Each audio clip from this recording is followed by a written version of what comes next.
There are 3 recipes that I remember my grandmother teaching me to make as a kid.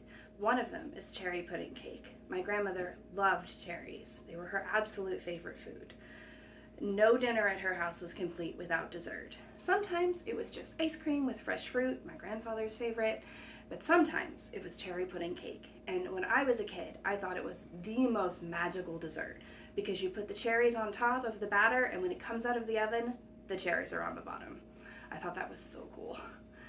I don't know where she got the recipe. She wasn't really one to develop her own, so I'm sure it came from somewhere. Church potluck, some company selling a cookbook that sold canned cherries in the 60s, I don't know. But to me, it's always been Grandma's cherry pudding cake. She's been gone for several years now, but I'm still making this recipe, and every time I do, I think of her. So make it with me. I'm gonna preheat my oven to 350.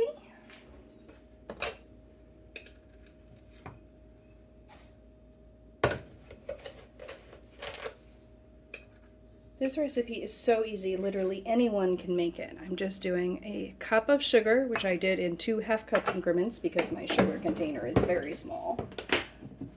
And I need 1 cup of leveled out flour.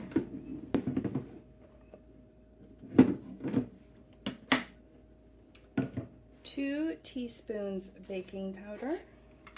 Oops, forgot my teaspoon.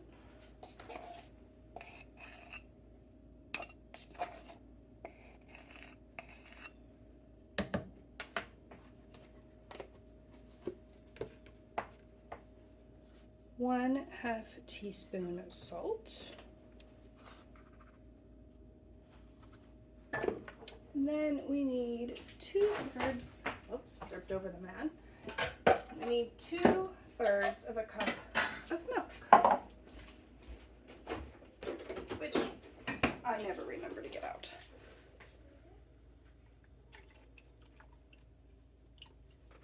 Oops, that's a little bit too much. If you pour too much, just drink the excess, it's fine.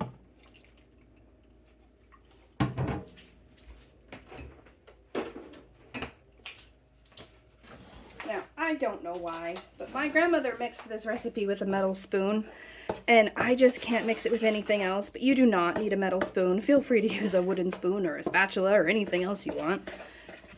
But you're just gonna mix all of this together. If you have somebody in your family that has got an egg allergy, this is a great recipe. No eggs. Okay, doesn't have to be perfectly smooth. That is good enough. I'm going to put that in my already sprayed 8x8 square baking dish. I use a glass one, but you can use metal, not a problem.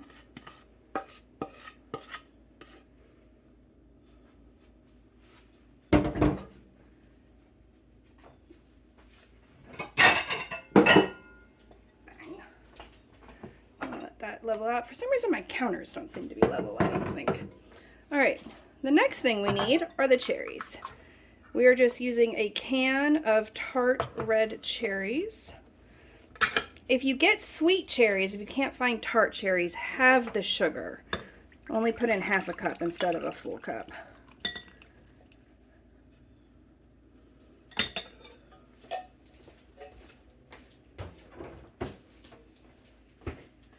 And then we need another cup of sugar.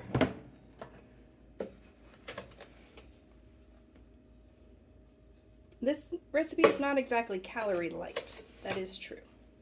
Especially if you, like me, prefer it over ice cream. We're gonna mix these up. This is also a great recipe to make with kids. They like stirring all the stuff together.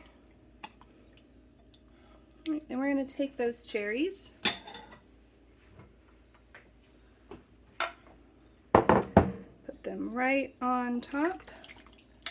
Make sure you get all the sugary goodness.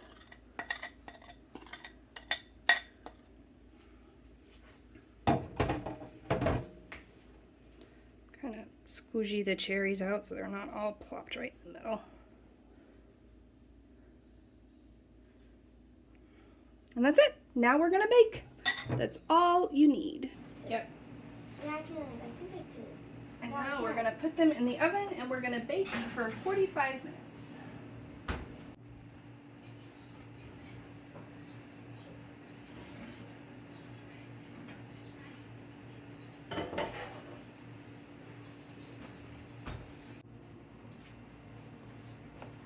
So it did just come out of the oven. It is really piping hot. This is a good thing. It takes about 45 minutes, so if you have company over, to put it in right as you're starting to serve dinner.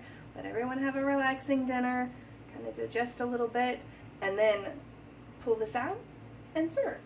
We're just going to take like a little scoop. It is super liquidy. It is awesome over ice cream.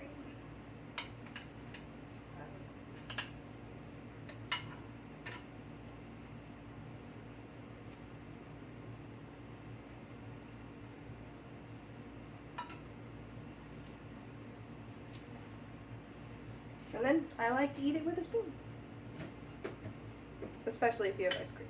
Highly recommend.